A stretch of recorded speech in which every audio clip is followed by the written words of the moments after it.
Cerita dikanjut di mana Lindong berhasil membentuk benih terpencil di dalam dantiannya. Saat benih terpencil terbentuk, gelombang energi yang luas langsung menyapu ke arah tubuh Lindong. Kekuatan terpencil yang kaya dan ganas mengalir keluar tanpa tertahan, membuat seluruh area bergetar. Menyadari hal itu, para murid di sekitarnya terdiam merasakan fluktuasi yang akrab namun mencengangkan. Mereka paham bahwa untuk memancarkan kekuatan terpencil, seseorang harus terlebih dahulu menguasai seni terpencil hingga tingkat ketiga dan berhasil memadatkan benih terpencil. Ini adalah sesuatu yang biasanya dibutuhkan waktu berbulan-bulan. Namun Lindong melakukannya hanya dalam waktu kurang dari setengah jam. Rasa tidak percaya bercampur putus asa muncul di hati para murid. Kemajuan Lindong terasa terlalu tidak masuk akal, seakan melampaui batas manusia biasa.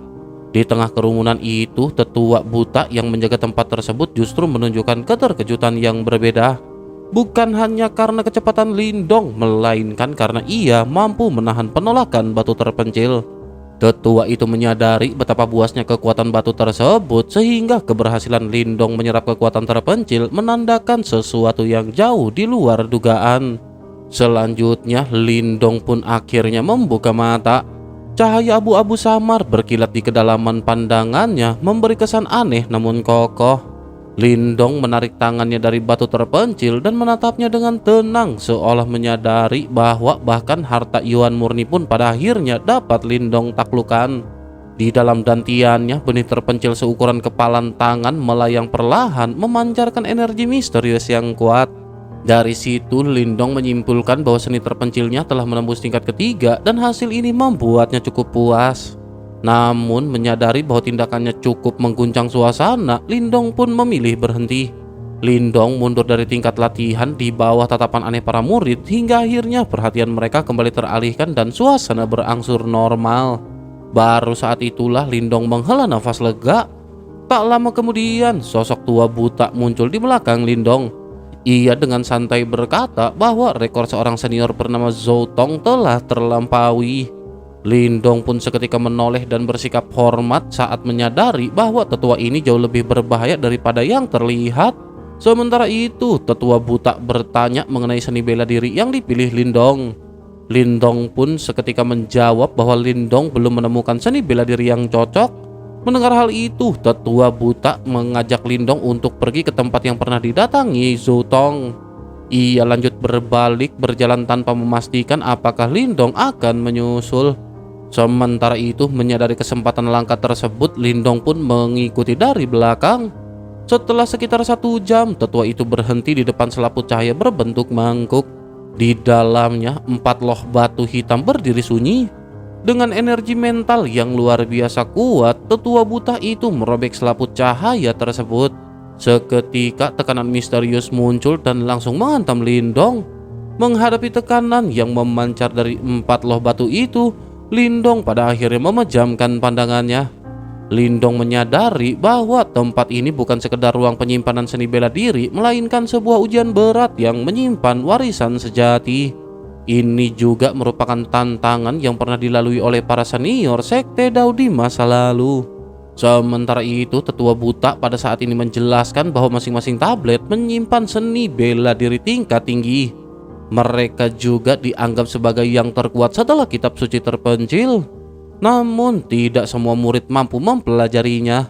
Hingga kini hanya ada 4 murid inti aula terpencil yang berhasil menguasai seni bela diri pada tablet pertama.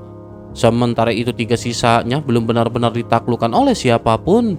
Mendengar penjelasan itu, Lindong segera menyadari betapa langkanya kesempatan ini. Lindong pun lanjut menanyakan peringkat kekuatan keempat seni bela diri tersebut. Sang master tua menjelaskan bahwa tablet pertama relatif lebih mudah, tablet kedua lebih rumit, sementara tablet ketiga dan keempat berada di tingkat yang paling sulit dan kuat. Ia juga menyebut bahwa Zhou Tong pernah menguasai seni pada tablet ketiga, namun bahkan ia gagal menaklukkan pada tablet keempat pada percobaan pertamanya. Alasannya bukan karena kurang bakat, melainkan karena seni terakhir itu menuntut keseimbangan luar biasa antara kekuatan Yuan dan energi mental. Mendengar hal ini, hati Lindong pun seketika sedikit terguncang. Setelah diberikan kebebasan memilih, Lindong pun mulai mengamati loh batu satu per satu. Pada tablet pertama, ia melihat nama pukulan bintang agung, sebuah seni yang memancarkan kekuatan brutal dan secara langsung. Namun ia merasa seni itu bukan jalannya. Selanjutnya, ia berdiri di depan tablet kedua yang memancarkan aura dingin dan gelap bernama pedang erosi gelap agung. Setelah merenung, Lindong memutuskan bahwa seni tersebut terlalu suram dan tidak cocok dengan Lindong.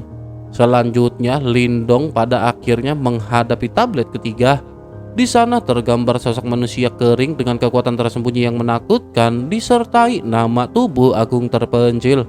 Ia menyadari seni ini berfokus pada penguatan tubuh dan sangat kuat, bahkan pernah dipilih oleh Zotong di masa lalu. Namun karena Lindong telah menempuh jalur teknik naga hijau sebelumnya, Lindong menyadari bahwa menempuh dua jalan penguatan tubuh sekaligus justru beresiko. Setelah pergulatan batin yang panjang, ia pada akhirnya memilih meninggalkannya. Keputusan itu membuat Master Tua mengamati langkah Lindong dengan seksama. Akhirnya Lindong berhenti di tempat tablet terakhir. Tablet ini tidak memiliki tulisan apapun, hanya sebuah mata hitam besar yang seolah hidup. Tatapan itu membuat bulu kuduknya berdiri, namun Lindong tetap menatap balik. Selanjutnya cahaya hitam keluar dari mata tersebut seolah menghipnotis Lindong. Seketika Lindong pun mendapat pengetahuan kuno tentang makhluk bermata satu bernama Huang yang mampu mengikis vitalitas dunia. Dari pemahaman itu, Lindong mengetahui bahwa seni bela diri bernama mata iblis terpencil adalah sebuah teknik yang sangat berbahaya dan menuntut harga yang besar. Lindong pun ragu karena menyadari kegagalan bisa berarti kehilangan segalanya. Suasana pun menjadi tegang dan sunyi untuk waktu yang lama, hingga akhirnya Lindong melangkah mundur membuat sang Master Tua mengira Lindong akan menyerah. Namun sesaat kemudian Lindong justru duduk bersila di depan tablet terakhir dan menyatakan pilihannya. Sang Master Tua pun memperingatkan bahwa kegagalan bisa berujung pada kebutaan seperti yang dialaminya sendiri.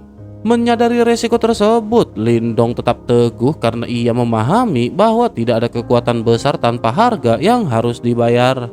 Dengan keputusan itu, Lindong menutup matanya dan mulai menerima seni tersebut, sementara sang Master Tua hanya bisa memandang dengan ekspresi rumit. Pikiran sosok itu juga dipenuhi dengan kenangan pahit. Dahulu, lelaki tua itu pernah mencoba teknik mata iblis terpencil, namun gagal dan harus membayar mahal dengan kehilangan penglihatannya. Karena itulah, keputusan Lindong memilih seni bela diri beresiko ini berada di luar dugaan sang tetua. Dengan napas pelan, lelaki tua itu bergumam bahwa keberhasilan Lindong kini sepenuhnya bergantung pada keberuntungannya sendiri. Namun, ia juga bertekad tidak membiarkan Lindong bernasib sama dengannya. Terlebih lagi, Chen Zhen dan Wu Dao menaruh harapan besar pada Lindong. Setelah duduk kembali, lelaki tua itu merasakan gelombang energi mental keluar dari istana Niwan Lindong. Energi itu menempel pada mata hitam pekat di tablet batu. Ia segera mengenali tingkatan Lindong sebagai Master Jimat Surgawi 4 segel.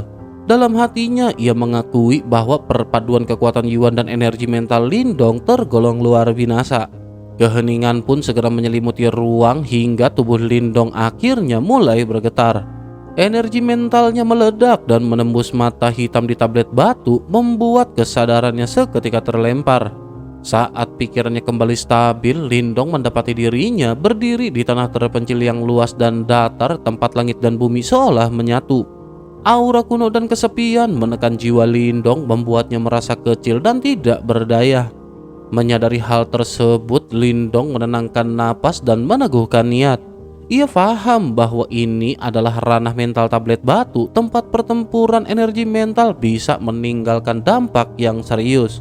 Selanjutnya, Lindong melangkah maju, namun tanah langsung bergetar hebat. Retakan raksasa membelah daratan, disusul suara auman aneh yang mengguncang langit. Dari jurang itu muncul bayangan besar, lalu seekor makhluk raksasa melesat keluar menutupi matahari. Tubuhnya menyerupai ular hitam sepanjang puluhan ribu kaki, memancarkan aura sepi yang membekukan. Namun yang paling mencolok adalah mata hitam besar di dahinya. Lindong menyadari bahwa makhluk ini adalah Huang, entitas mengerikan yang mampu mengubah wilayah luas menjadi tanah tandus. Huang melayang di udara dan menundukkan kelapanya menatap Lindong yang tampak seperti semut. Tanah di sekitar Lindong mulai layu dengan cepat, namun ia tetap berdiri tegak. Ketika mata besar Huang perlahan terbuka, energi keabu-abuan yang kejam menyapu seluruh ranah, membuat segala kehidupan lenyap. Cahaya abu-abu memancar dari mata itu dan melesat langsung menuju ke arah Lindong. Cahaya tersebut menyusut hingga sebesar ibu jari saat mendekati dahi Lindong. Dengan tekad keras, Lindong pun membuka kedua tangannya dan menerima cahaya itu di dahinya. Seketika, rasa sakit luar binasa menghantam pikirannya dan penglihatannya mulai gelap, menandai awal pertaruhan besar dalam mempelajari mata iblis terpencil. Setelah keheningan panjang, loh batu hitam di hadapan Lindong memancarkan cahaya redup. Menyadari hal itu, tetua buta tiba-tiba bergerak dan telah berdiri di hadapan Lindong. Ia menatap wajah Lindong dengan ekspresi menegang. Wajah Lindong kini diselimuti ki abu-abu yang berkumpul di antara alisnya, membentuk sebuah garis samar seperti cacing hidup. Tetua itu segera menyadari bahwa Lindong telah bersentuhan dengan kekuatan mata iblis terpencil. Kenangan lama tentang bahaya teknik itu membuat emosinya seketika bergejolak. Selanjutnya ki kelabu kian menebal dan dua aura aliran darah mengalir dari sudut mata Lindong seperti air mata darah. Tetua itu pun seketika gelisah. Ia paham bahwa energi teknik ini dapat menggerogoti mata sebagaimana yang pernah dialaminya sendiri. Merasa ragu antara menarik Lindong keluar dari kondisi latihannya atau membiarkan Lindong bertahan, ia hanya bisa mondar-mandir dengan gelisah. Ketika erosi kian jelas, akhirnya ia mengambil keputusan untuk menghentikan proses itu dengan menusuk garis abu-abu di dahi Lindong. Namun tepat sebelum jari itu menyentuh sasaran, cahaya putih hangat memancar di antara alis Lindong. Cahaya tersebut secara langsung menahan serangan dari sosok tetua tersebut. Cahaya itu lanjut lenyap seketika, tetapi cukup untuk membuat tetua itu memahami bahwa Lindong sadar menolak adanya campur tangan. Menyadari kegigihan itu, tetua buta hanya bisa menghela nafas dan memilih menunggu, bersiap bertindak jika keadaan memburuk. Waktu pun berlalu hingga 5 hari dan selama itu, Lindong tetap tidak bergerak dan membuat tetua buta semakin bingung.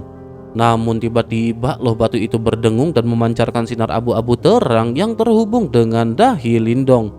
Garis abu-abu bergetar hebat, memancarkan aura dingin dan jahat seolah hendak terbuka.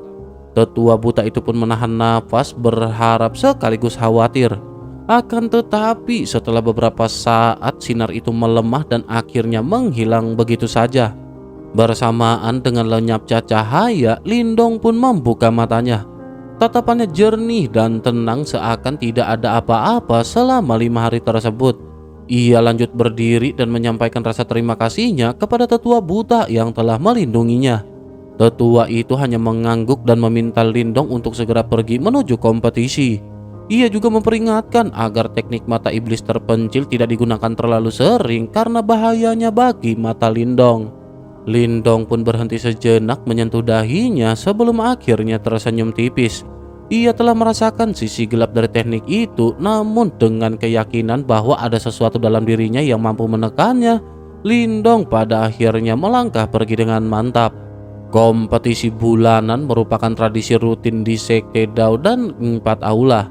Tujuannya untuk menilai kemajuan para murid sekaligus membangkitkan semangat mereka dalam berlatih.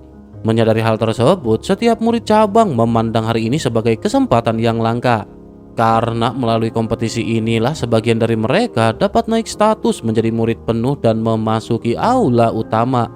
Jumlah murid cabang aula terpencil mencapai puluhan ribu, sementara murid penuh berjumlah sekitar 3.000 dan murid langsung hanya 300 orang. Dengan skala sebesar itu, puncak gunung hari ini benar-benar dipenuhi lautan manusia. Di dekat pusat stadion, duduk para murid penuh menjadi objek pandangan iri dan kagum murid cabang. Lebih ke tengah lagi berdiri deretan tingkat tinggi tempat duduk ratusan murid langsung. Aura kuat terus memancar dari tubuh mereka, menegaskan status mereka sebagai elit sejati. Akan tetapi perhatian terbesar justru tertuju pada 4 tingkat utama di pusat stadion, tempat 4 murid langsung senior aula terpencil duduk. Keempatnya adalah sosok paling menonjol di antara seluruh murid dengan status dan kekuatan yang tidak perlu diragukan. Sementara itu, di sisi berlawanan stadion, Chen Zhen, Wu Dao, dan para pelindung aula terpencil mengamati jalannya persiapan. Wu Dao melaporkan bahwa ratusan murid cabang kali ini memenuhi syarat untuk dipromosikan, dan ini adalah sebuah peningkatan yang membuat Chen Zhen cukup puas. Namun, pembicaraan mereka segera berhenti pada satu nama yang belum muncul, yakni Akang Lindong. Wu Dao menarik napas dan menjelaskan bahwa Lindong kemungkinan masih berada dalam masa kritis pelatihannya di bawah pengawasan dari Master Moling. Menyadari hal tersebut, Chen Zhen justru berkata bahwa menunda pertandingan tantangan sebulan pun tidak masalah.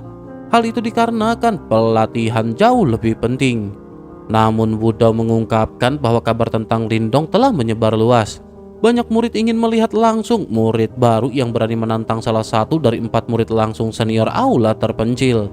Chen Zhen hanya bisa menghela napas sebelum akhirnya mengaitkan sifat keras kelapak Lindong dengan sosok Zotong di masa lalu. Ia juga mengingatkan kembali tragedi yang melibatkan gerbang Yuan. Pembicaraan itu pun seketika membuat suasana menjadi berat hingga akhirnya Chen Zhen memutuskan untuk menghentikannya. Seiring waktu berlalu, keterlambatan kompetisi pada akhirnya mulai memicu kegelisahan di stadion. Di salah satu tingkat batu, Jiang Hao mengamati kerumunan dengan ekspresi tenang namun tajam. Ia mendengar kabar bahwa Lindong telah berada di aula seni bela diri selama beberapa hari. Ia bertanya-tanya apakah itu adalah alasan untuk menghindari tantangan hari ini. Menanggapi hal itu, Fang Yun di sebelahnya sempat menggoda bahwa pertandingan kali ini mungkin akan dibatalkan. Di sisi lain, Pang Tong mengingatkan bahwa mengalahkan murid baru bukanlah sesuatu yang membanggakan. Mendengar hal itu, Jiang Hao pada saat ini tersenyum sinis. Ia lanjut menjelaskan bahwa tujuannya bukan sekedar bertarung. Ia ingin menegakkan aturan dan hierarki yang ada di tempat ini. Menurutnya, sedikit penderitaan diperlukan agar kesombongan murid baru tidak berkembang. Song Zhou hanya tersenyum dan mengangguk menantikan bagaimana Lindong akan tampil, apakah ia akan hancur oleh kenyataan atau kembali menciptakan keajaiban.